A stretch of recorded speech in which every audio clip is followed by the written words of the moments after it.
Check 1 2. Check 1 2.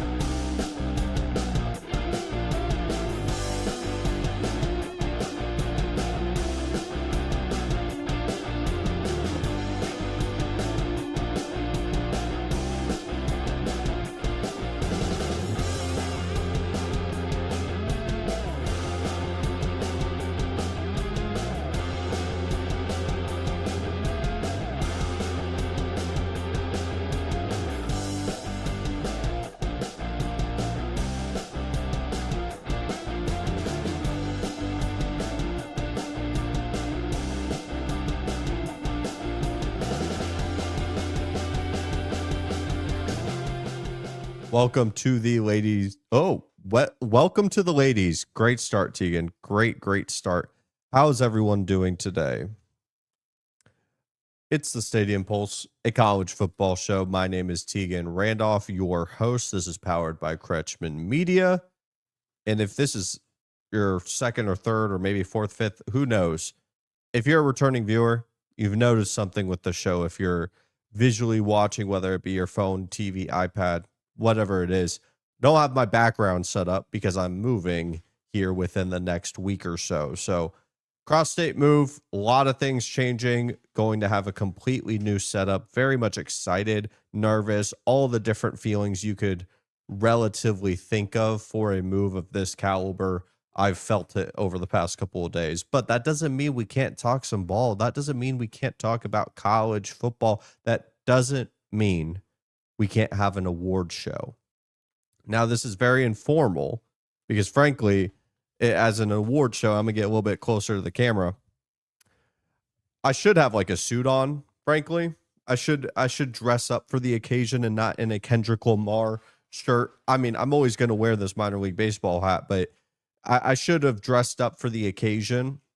But what we're going to do today is talk a little bit about the Heisman, the Doak Walker. If you don't know what these awards are, Doak Walker being the running back, Bolitnikoff being wide receiver. We'll talk about the Ben Derrick, which is the basically defensive player of the year.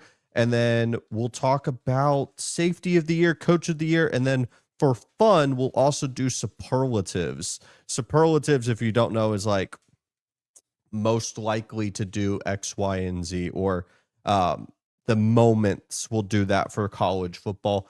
I am curious, though, if you are someone that has watched the entire college football season, maybe you're a veteran of the sport, a seasoned fan, some would say, what would you rate this season as if it was like a TV show? Because a lot of people, a lot of media pundits will say, you know, college football this year, when we were going into the season to kind of hype it up, said, we could be in for another 2007. We could be in for this and that, and it could be one of the best seasons we've ever had. And we have had a crazy year. I mean, go look at some of the preseason rankings. It's been a crazy season. So I'd be very curious, you know, what do you guys believe has been this season, if it's lived up to the expectations? Maybe you had low expectations. I'd love to hear from you. But for Chris and the end point of what we're going to be talking about, let's talk about the Heisman. Who should win the 2025 Heisman? That is the question that many believe have already been answered. And frankly, I wouldn't be mad if you chose Fernando Mendoza. I'm not even going to sit here and try to convince you that you're wrong. Fernando Mendoza, 13-0 season, undefeated, Indiana Hoosiers. We never expected to see this from them. They were bottom feeders for decades upon decades, and he's the best quarterback on the best team. Completely understand why you have to give him the Heisman. He had his moment in the Big Ten championship, and that is a stone cold truth. That fade ball was a beauty to knock off the giant that is the Ohio State Buckeyes. He's checking all the boxes. Completely get that. And I'm not even trying to have a contrarian take here. I just believe Diego Pavia should deserve some more love. And if I was a voter, I may have Diego Pavia as my Heisman. Now, before you start typing, before you get angry, I understand Fernando Mendoza is way more likable. He is a He is a likable guy. Go watch any presser with him. Go watch any interview with him. Mendoza is a likable character in the sport of college football. I like him. And I understand why people don't like Diego Pavia.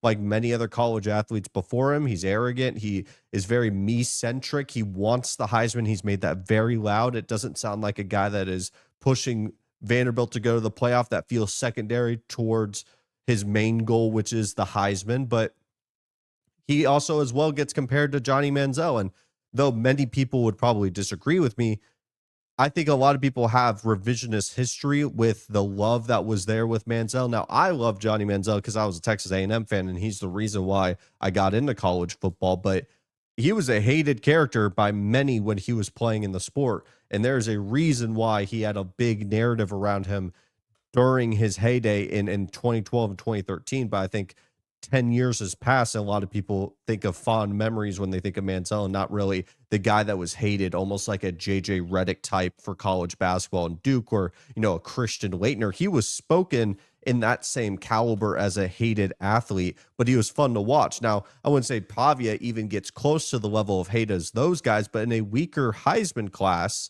I mean, the candidates we're looking at is Julian Sand, Fernando Mendoza, Diego Pavia, and Jeremiah Love. All fine, great players, completely get that. But we're also coming back off the heels of one of the, if not the greatest Heisman race of all time with Travis Hunter and Ashton Genty. I think a lot of people, whenever I try to push Diego Pavia to potentially win the Heisman, a lot of people will start comparing him to the Jaden Daniels of the world, the Johnny Manziels as well, these all-time great seasons. And I understand when he does get compared to those guys, it's a polar bear in Arlington, Texas. It is very much a guy that shouldn't belong with the crowd. But when we're talking about a very much a weak Heisman race, which I think a lot of people would agree with, I think you could make a fair argument for Diego Pavia. Now, when I say these statistics, it's not to discredit Mendoza, because frankly, I'm not even going to argue with anybody that says Mendoza should win over Pavia. But whenever I say Pavia should win, it gets a lot of pushback. Now, in 13 games, Fernando Mendoza, his total yardage is 3,220 with 39 total touchdowns. Really impressive. You throw in the fact of the accolades of being 13-0, winning the Big Ten championship for the first time in over 50 plus years. It's Indiana football. Completely get that. And then we go to Pavia with 12 games going 10-2, 4,018 total yards. Mind you, I'm saying total yardage, not just passing statistics, and 36 total touchdowns. I think this statistic, we could talk about the advanced analytics. I don't want to get into the weeds of that, because I feel like with the Heisman, unlike maybe like the MVP in the NBA or the NFL, it is a gut check almost. You really know it when you see it. And I'm biased in the sense that I live in the South, and I'm not one to be very much privy towards Indiana football, and he's had his moments, and I could be completely wrong in this sense. But when I see Diego Pavia and the way that he closed out the season, dominating Tennessee on the road after talking crap to them all offseason, saying Vanderbilt's going to compete for championships, we're going to be the premier program in Tennessee, and then walking into Knoxville, a hostile environment, having over 450 total yards and carrying them to a win to get to double-digit wins for Vanderbilt. I think that's the thing that gets lost in translation here. This is Vanderbilt football going 10-2. That's crazy. It's wild that an SEC team is missing the college football playoff going 10-2, but it's crazy to think about when we look at Vandy, just in the same sense of like Indiana football being very damn good, Vanderbilt being very damn good is crazy. And when we look at the players relative to the entire team, the best way I can talk about it is I feel the success of Indiana football, I give a ton of credit to Kirk Cignetti. Now, Fernando Mendoza deserves a ton of credit for stepping in from Cal as a transfer, following up, I forget, Cordis Rourke.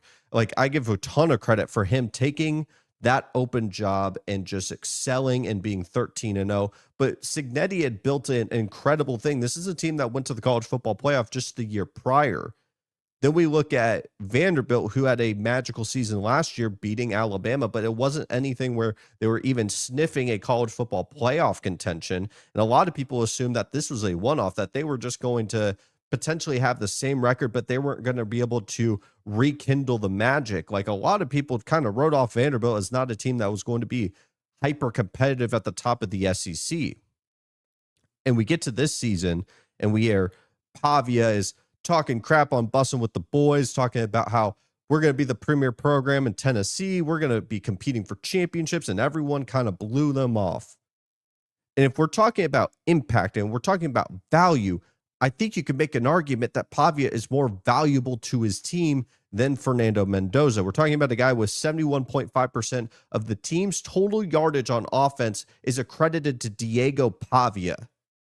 And I think that's a Heisman, in my opinion. Now, like I said, time and time again, this is not to try to create an argument and a narrative that one guy is just so clearly better than the other, or that Mendoza should be discredited for his accomplishments. I mean, what he's been able to do at Indiana is freaking ridiculous. Like, it's incredible. But I would say when we look at Pavia, because he's not as liked, he's a guy that has been very loud, been very vocal. And the more you say you want the Heisman, the less that the college football public is going to be more receptive to it. You have a very humble guy in Mendoza, and you have a very confident, loud guy in Pavia who has been in the media. And I think a lot of people are having oversaturation of Diego Pavia and his family, which is part of the reason why it's like, when we talk about the Vanderbilt side of things, people almost lose that in translation because they've just been so much, this is Diego Pavia, Theo Vaughn, he's in your face, he's loud, that people forget that Clark Lee and Vanderbilt and what they've been able to do with Pavia playing at a very high level and meeting the trash talk that he has said. It's impressive. Now, you could easily point back to me and say, well, what is his Heisman moment? Now, I think it's what happened in Knoxville. I think what he was able to accomplish going crazy towards the end of the year, 500 total yards against a Kentucky team that has been able to drag other teams into the mud, going on the road and dominating, then walking into Knoxville, Tennessee, after saying that they were going to be the premier program. I think that's a Heisman moment. You can point to the 2 interceptions. He blew them out. He knocked them on their ass. Like, I think Pavia, that was his Heisman moment. Now, it's unfortunate that he's not going to be able to have that opportunity in the playoff because they're on the outside looking in. But I truly believe if we're talking about who's the most impactful, who's the guy that is most valuable to their team, I get it. It's the most outstanding player in the country. That's what the Heisman means. That's the definition you will find on Google. Completely understand that it could be very subjective what that means. But to me, the value piece is so crucial. That, to me, is something that could be make or break on what this team is. And Vanderbilt, I think, would be like a 5-7, 6-6 program, a very competitive and respectable 6-6. But if you took Pavia away from that team and Tim Beck and Clark Lee, this team would not even be in the headlines and news stories. They'd be good for Vanderbilt. They got to 6-6, 7-5. No, they're 10-2. Vanderbilt football, 10-2, something that I never thought I'd be saying. Frankly, I wouldn't be saying 13-0 with Indiana football, but that goes to the original point where we're talking about, Kurt Signetti and the credit that goes to what he was able to build with Elijah Surratt, Omar Cooper, and all these guys. Like, I could go down the list, and being able to have the defense that lost their entire defensive line to be playing at the level that they did. Completely get that. My point is to truly say that if it was my vote, I would be voting Diego Pavia, and I don't really think I should get a ton of pushback when I say that Pavia should be the 2025 Heisman. Geez, I was yapping on that. I apologize. I was going around in circles talking about this. Also, shout out to Jeremiah Love, but I have no respect for Notre Dame after opting out of a bowl game. And before we go into running backs, because we will be talking about Jeremiah Love, feel free to check out the channel. No, voice crack. I implore you, if you love college football, check out the page. It's just more college football content, guys. There's a red button that says subscribe. It's very simple. You click it, you get more college football content free of charge, no debit or credit, no social security unless you want to give it to me, but I'm not going to do that to you. Just if you want more college football, I don't need to be begging for a subscribe. I just got to tell you, if you want college football content and you like what we're talking about, then there's an easy way to get more of it. Simple sugar. Who should win the Doak Walker Award? If you don't know what the Doak Walker Award, maybe you're new to college football, it is the award that goes to the best running back. And frankly, this is the most simple one. Chris, this may end up being a short for you. Jeremiah Love is easily the best running back in the entire country. I think a fair NFL comparison for him is just like Dalvin Cook, a large 6'1" type of body type that can really excel in the open field, who's hyper athletic, makes defenders miss. We're talking about a guy that had 199 carries, 1,300 yards, or 1,372 if you want to be specific, 18 rushing touchdowns, 27 catches for 280 yards, and 3 receiving touchdowns. Just a guy that with 1,500 all total. Oh, no, 1,600. Let me get it correct.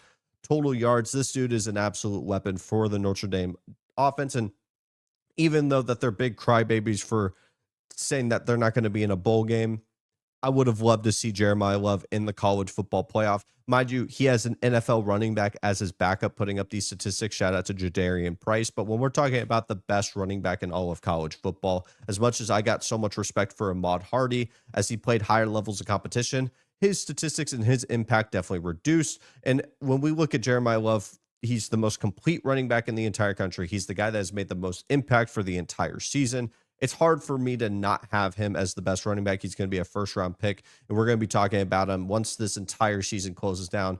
Jeremiah Love is not going to be someone that is going to be talked less. He's going to be talked more because I do think he'd be worthy of a top 15 pick. That's how good he is. He is one of the best running backs over the past 5 years, and frankly, you can make an argument he's in the class of a Ashton Genty type of prospect because of how damn good he is, the acceleration, the vision, the ability to make defenders miss in the open field cannot be understated. Oh my gosh, where can I get some chapstick, man? I was watching Josh Pate's show, and he was talking about, there we go. He was talking about, I need some damn chapstick. And I'm sitting there going, why would you need chapstick for a show? And here I am. There we go. Alrighty. Doak Walker was quite literally the easiest one to do. I don't even know if that'll be a short. I mean, that was about 30 seconds of my life. Okay. I think the most controversial award this season for college football will be the Biletnikoff Award. When we talk about the best wide receiver in all of college football, you have to give a shout out to Skylar Bell. You have to give a shout out to Jeremiah Smith and Makai Lemon. They're the finalists for this award. And when we look at the statistics, it is quite close between all of these guys. Skylar Bell leading the pack, but he's also playing for UConn. You look at Makai Lemon, he's got the yardage, same amount of touchdowns as Jeremiah Smith, and a little bit more volume in terms of receptions and targets. And we all understand that Jeremiah Smith, if you were to have a draft, who would be the guy that goes number one? I think we run into the predicament of Marvin Harrison Jr. and Malik Neighbors. Malik Neighbors did not win the Biletnikoff, but had easily better statistics and impact to his team compared to Marvin Harrison. But we knew that Marvin Harrison Jr. was the best wide receiver in all of college football. Now, I believe we could be in a similar situation with this award. And remember, this is coming from the perspective of who I would vote to win this respective award. And to me, it's going to be Makai Lemon. As much as I have so much respect of Jeremiah Smith, probably a top 3 pick at wide receiver, which is a rarity in this sport, the best wide receiver in all of college football. But I think the impact of what Makai Lemon was able to do for this USC team, especially in the biggest moments when he was facing ranked opponents, especially in the middle of this year. I think of the Illinois game being one of the best showcases of an elite wide receiver. He is a guy that is one of the best wide receivers coming out of this NFL draft. And I think his impact to this USC team, former 5-star kid, cannot be understated. I really, when we were looking at one or the other, and I don't want to discredit Skylar Bell, a guy from UConn, incredible year, but it is similar in the sense that we always get a group of 5 team that ends up having a player with incredible statistics, but we're comparing him to Makai Lemon and Jeremiah Smith, who I think are the 1A, 1B in this situation. And when we look at Jeremiah Smith, who is in a wide receiver room with Carnell Tate, Julian Sand had a great year, but they never really pushed the needle statistically with him. He's always been one of the best wide receivers in college football, so he gets treated as such. Very similar with Makai Lemon. He's got Jacoby Lane on the other side, obviously not to the same level as Carnell Tate, but he is one of the best wide receivers in football. He gets treated as such. So there's going to be moments where statistically it doesn't look great. He definitely did not have his best moments over the past couple of weeks. And then you had Jeremiah Smith have an incredible 133-yard performance, no touchdowns against Indiana just this past weekend. And that definitely would be in a case where he would be in front of him. But if you were to go look at the game logs and really remember the impact in each of those games, I really feel like in the moments where you needed Makai Lemon, he stepped up against these ranked opponents for USC. If we look at for Ohio State, when they did need Jeremiah Smith to step up, he was able to, but a lot of his statistics did come against lesser opponents. The best showcase being the one against Indiana, against a high-level talent. But when we look at Texas, he didn't really have the best game in the world. I think of all the other moments without the season. I think Washington comes to mind. Other moments throughout where he had good games, but not to the Biletnikoff standard that I'm holding to. Whereas we have Makai Lemon, Illinois, I've already stated before, and other games throughout the season, Michigan being another one where he had one of the craziest catches I've seen all season, maybe even catch of the year. You can make an argument for it that I would have Makai Lemon winning it. Frankly, I think that what's going to happen is Jeremiah Smith is going to win it. He had the last stamp of approval with the conference championship, and that definitely bakes into it very much with the Mendoza thing. Mendoza with the conference championship, that was the stamp of approval to win the Heisman. I think we're going to run into the same thing with Jeremiah Smith and the Biletnikoff, but if it was up to me, I think the best wide receiver this season has been Makai Lemon, and that's who I would vote for.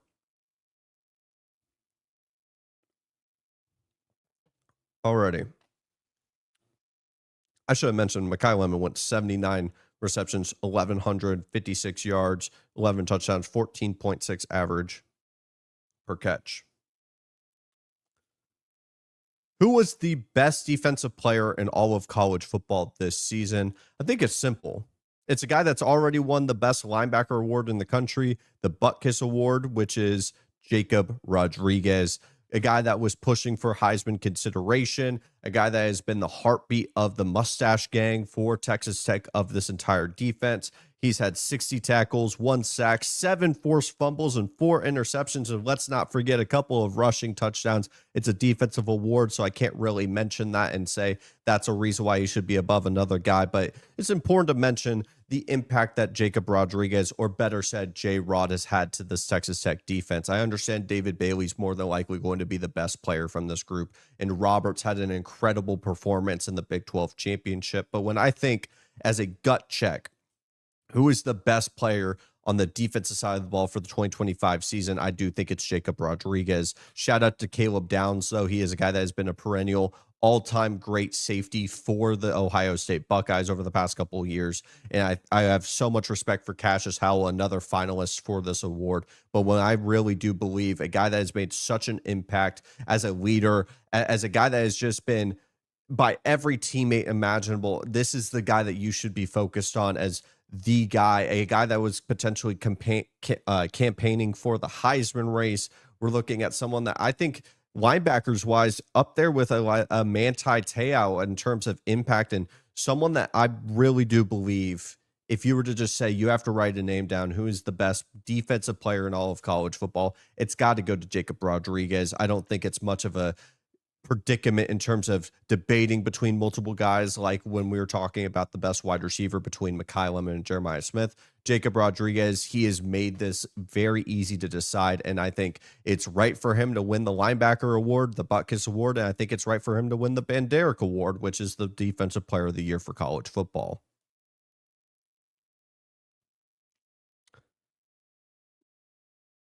Let's get into some superlatives to finish out the show. I apologize, guys. This we're gonna do. I don't mean to apologize. I mean, I understand that things are busy right now, and this is very much not a news-centric show. We are just doing some awards. It's very simple. So let's do some superlatives. And Chris, I think you're gonna really like this segment because this is going to be one that I think is going to cause some controversy. So we've talked about a ton of different awards like the Heisman, the Biletnikoff, but let's make up some awards or superlatives for the 2025 season. And no better way to do it than to say, who is the biggest disappointment for the 2025 college football season? I got 3 candidates for you. Number 1, Texas. Now, before you get upset, I don't think Texas is going to win the award. Not to be a spoiler, but I don't think Texas is going to win it. But it would be wrong for me to not have them on there as a preseason number 1 overall team, to not make the college football playoff, and to be the quickest team to go from preseason number 1 to unranked. You could make an argument They should be in the conversation as one of the biggest disappointments, but there's teams that have done it in more spectacular fashion than Texas. So the top two candidates truly is Penn State and Clemson football. Which team is a bigger disappointment? You have Penn State had national championship aspirations, the returning quarterback, the two running backs coming back. You revamped the wide receiver room. You had gotten a new defensive coordinator. Andy Kolenicki is back. James Franklin, this is the year. You get the whiteout at night with Oregon. A big moment to step in and really step up as a program to the national championship level. You lose that game. You lose to UCLA. You lose to Northwestern. You fire coach. Everything's in the dumpster. The coaching hiring process went absolutely out the window, and you got lucky to even get a Matt Campbell in that situation. That is all completely fair. If you want to say that Penn State is the biggest disappointment from the 2025 college football season, I wouldn't really argue with you. But we also have to talk about Clemson, because to me, Clemson was second in line in terms of national championship aspirations. Let's not forget, in terms of returning production, they stood at number one. They had a returning quarterback. They had an incredible wide receiver room. They had a returning OC. Their offensive line projected to be great. Their defense had All-Americans at every single level. They had a new defensive coordinator. They had a national championship winning head coach and an entire roster that projected to be really damn good. And a coach that refused to use the transfer portal, had dipped his toes and gotten Will Helt, I believe, out of Purdue, who had turned out to be one of his best players. And they had an incredible opportunity with LSU coming into town, into Death Valley. Who is going to have the real Death Valley? And even if you lost that game, you had everything in front of you, a very manageable schedule in the ACC, a conference that turns out had a 5-loss team win it. Because at least with Penn State, we look at the Big Ten. The Big Ten had the three-headed monster of Oregon, Ohio State, and Indiana, to which, if we look back, they had to face all three of them if you're Penn State. So this schedule got very difficult once Indiana turned out to be better than what they were last year. Oregon was still really damn good, and Ohio State was what they were. That's a really difficult path to potentially win. Maybe, I think if you're Penn State at the time, you needed to win at least one or two of those to make it to the playoff, at least one, and then have to win out the rest of your schedule. But when we talk about Clemson football, I would pick Clemson as the biggest disappointment, because the expectations and what you brought back, though you didn't fire your coach and have a disaster of a coaching search, I understand. If you want to bake that into Penn State and why they're the biggest disappointment, I wouldn't blame you. But everything went out the window for Clemson very, very quickly. You realized that you completely missed in terms of talent evaluation. You had just made it to the college football playoff a year prior, winning the ACC in what felt like a down year for Clemson football. And yet you still retain all of those players.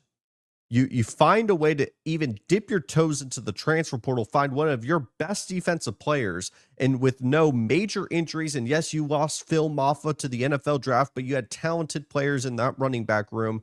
And it was a swing of a miss of an entire season in a conference where the winner of said conference had lost 5 games, and you couldn't even be in contention for that. You weren't even a part of the conversation of potentially sneaking your way into the ACC title game because you had done so bad to start the year. And at least with James Franklin, there was the expectation of, can you break the barrier of being a big game coach? Can you finally win these top 10 ranked wins? Can you finally get above what people expect you to be? Whereas when we talk about Dabo Swinney, a national championship winning coach, a guy that was at eye level with Nick Saban during the 2010s, he has the quarterback. He has the wide receivers. He has everything that he could want to, at bare minimum, be an at-large team for the college football playoff, and they were out by October. I've said it once, I've said it again. I don't care about the record. This is worse than what 2024 Florida State was. And you want to know why I say that is because of the expectations. Sure, Florida State going into that season was top 10, but Florida State, like they had done the year prior, had completely flipped their roster. New quarterback, new running back, new wide receivers, a bunch of new on that team. This was the same old thing, and it went off the rails. You know who I point to as to blame? is the coaching staff for misevaluating. The same way I blame Texas for misevaluating that offensive line, and the same way I blame Steve Sarkisian for calling plays with an offensive line that he knows is not good enough for the plays that he is calling, I get to blame Dabo Swinney for that. And the crash outs and the bad looks he's had throughout the entire 2025 season. Now, would I criticize exactly what I'm saying to Dabo if I met him face to face? Obviously, I wouldn't be yelling at him. I'd ask a lot of questions. But I think it's fair to be critical of Clemson football. And the way that they went about their business is a complete misevaluation of talent across the board. And when you self-inflicted because you refuse to really lean in, just because you dip your toes into the pool doesn't mean you went swimming. Just because you get a couple players here and there for the portal and say, yeah, guys, I did it. Or maybe you made your bed, but the entire room still looks like crap. You didn't clean your room. And so that's when I really get to be a little critical of the program, because it's a misevaluation. I would say Clemson, in my opinion, is the most disappointing team in all of college football for the 2025 season. What was the worst refereeing moment for 2025? We've had some bad ones, and I think 90% of the candidates here would land on the SEC. The SEC has had some really bad refereeing, I would say, for the 2025 season. We're not even going to talk about, like, I guess it's best said, what could be the solution to fixing it. That's definitely an off-season topic. This is not one that I'm going to give candidates for. I would love to hear if you think this is a worst moment as a referee. And you could even throw in the misholding call that virtually eliminated Notre Dame from the college football playoff. Wouldn't blame you. What came to mind to me as the worst refereeing moment was Georgia traveling into Auburn Stadium, or Jordan Air, and the last 2 minutes of the first half.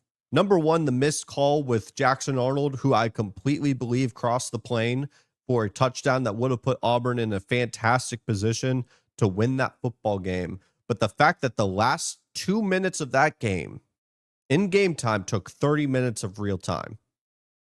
That's the worst refereeing, I think, from the 2025 season. It's not just a call. It is a mishandling of the game, which completely halted all momentum, because really, if you think about it, with it being the last 2 minutes of the first half and 30 minutes of real time, you throw in the 25 plus minutes it takes for halftime. That is almost an hour with not a lot of football to be played, completely halting all of the momentum that Auburn had in that football game. Now, am I going to blame the referees for Auburn losing a football game? I'm not going to do it, but that is the closest justification, I think, if you're an Auburn fan, to saying, yeah, that refereeing really put us in a really tough spot. Like, I understand our team is not that great, but it definitely didn't need the helping hand of those Zebras, making it easier for Georgia to really reset and adjust their game plan for the second half. And Georgia won that football game. But I really do, if you were to ask me, what is the worst refereeing moment for 2025, that game comes to mind. But this is really something to open up to the class. I want to hear from you. What do you think is the worst refereeing moment for 2025? What was the best game for 2025? What was the best football game for college football this season? I got a biased pick, and it was very early in the season. I do think if we were to look back at 2025, it was very front-loaded with moments. I think towards the end, you had some real good spots here and there, but when the games should have been ramping up in intensity, I really felt that there was more intensity with the start of the year. And my pick would be my pick would be Texas A&M, Notre Dame in South Bend, Indiana. Obviously, I'm biased towards this. I'm a Texas A&M fan, but let's even take a step back and really understand what I'm saying here.